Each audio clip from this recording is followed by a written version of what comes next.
Hey everybody, welcome back to our Walking with Jesus Daily series. This is day 16, also day 2 in our chronological scripture walk.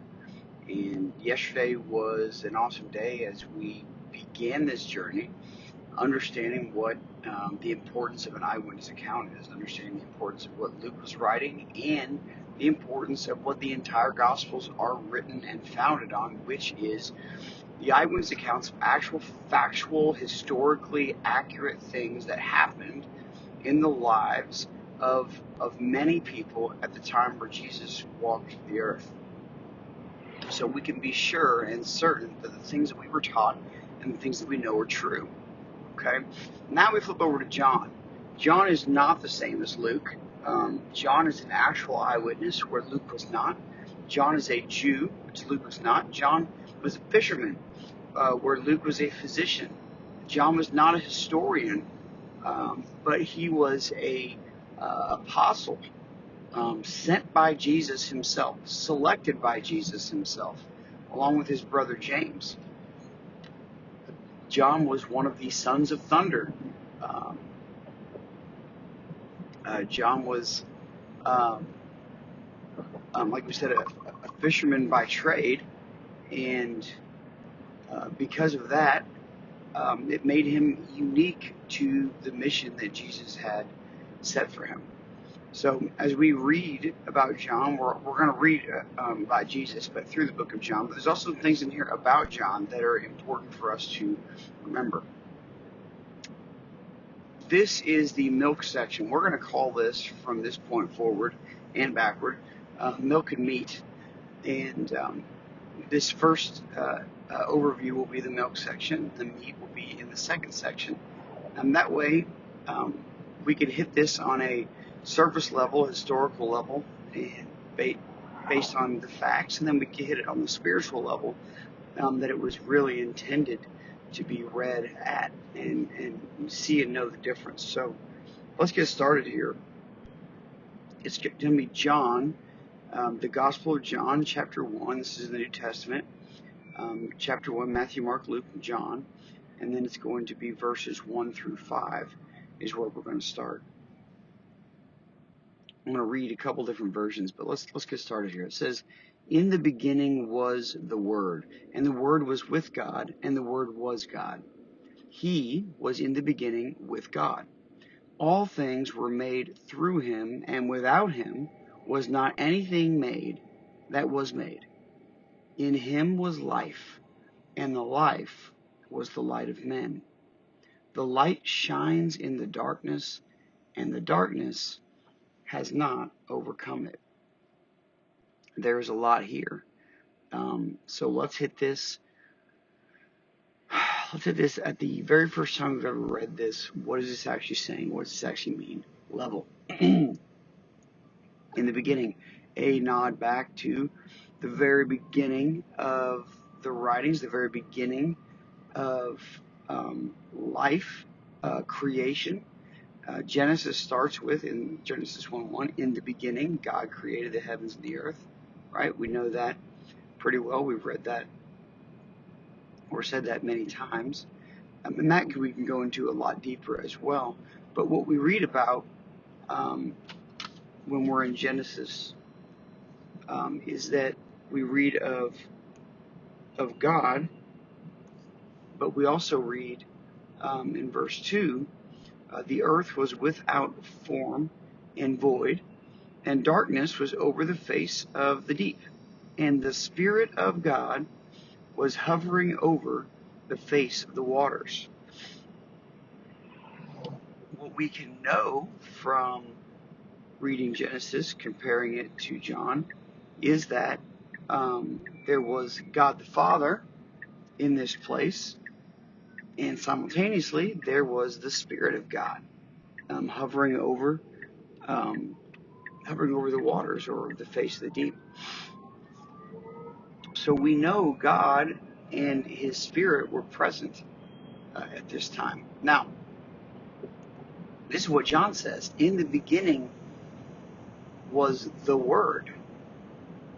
Well, you're thinking, what was the Word? Are we talking about the Bible? Or what are we referring to here? What is the Word? This is what it says, and the Word was with God, and the Word was God. So the Word was with God, and the Word was God in the beginning. So something or someone was with God in the beginning of all things that were created. We can know that before all things were made, there was God. There must have also been the Spirit of God, and there must have also been the Word. So this is three, but this says the Word was with God, so they were together, but the Word was also God, so they were one and the same. Then it uses the word He in verse 2. He was in the beginning with God. Who we are talking about here is Jesus. John, the writer, is later going to go on to describe this Word became flesh, this He. So we know that the Word is Jesus. We know this because of the writer tells us this. All right, so this is what you can know. In the beginning there was God. In the beginning there was the Spirit of God. And in the beginning there was Jesus. All three of these were one and the same, yet they were together with one another, but one and the same. Verse 3 says this: all things were made through Him. So through Jesus is how all things were made. Now, did God speak it into existence? Yes. Did Jesus create it through that? Yes. Was the Spirit of God present? Yes. That's good. So I don't want to hand it down in a certain way, but if we did look at it from this standpoint, we would have God, the architect, working along with Jesus, the carpenter. Isn't that funny how we call him the carpenter? And he was like a carpenter's son, and that just happened to be the father that God gave him, and Joseph was the carpenter's son, or the stoneworker's son, or however you want to call it. He was a builder. Okay, he made things. So Jesus is like perfect role, been doing this since the beginning. So all things were made through Him, and without Him. So where His presence was not without Him, was not anything made that was made. So in the beginning is what we're talking about here. The beginning of time, the beginning of life, the beginning of creation. All things that created at that time, including people, were made through and by Jesus. And there is nothing that was made without Him. Not one star in the sky, not one planet, nothing. All things made through Jesus. All right. So what it says next. In Him was life, and the life was the light of men. Okay. In Him was life. He was the actual life that we have. In Him, and the life was the light of men. The light shines in the darkness, and the darkness has not overcome it. Now, sometimes it's good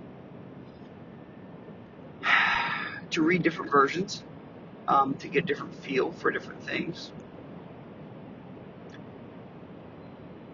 In Jesus was the power and the ability to give life. It was through Him that all things were made. So what is made? Life. Okay? Through Him was life and the light of men. And that light shines on the darkness. And the darkness does not understand it, or overpower it, or absorb it. Why? Because light overpowers. See, anywhere that there is light, there is the absence of darkness. And anywhere there is darkness, there is the absence of light. However, if you take a room that is lit up and you try to bring darkness into it, what happens? Nothing. Because there can only be light. Only one of the two can exist if one of the two is present. See, one is with and one is without. Darkness would be the absence of light. Light makes darkness disappear. Darkness cannot absorb light. Darkness is removed when light shines. This is Jesus. This is who we're going to talk about. This is who we're going to continue to talk about. So hang with me if you decide to flip to side B. Thanks, guys.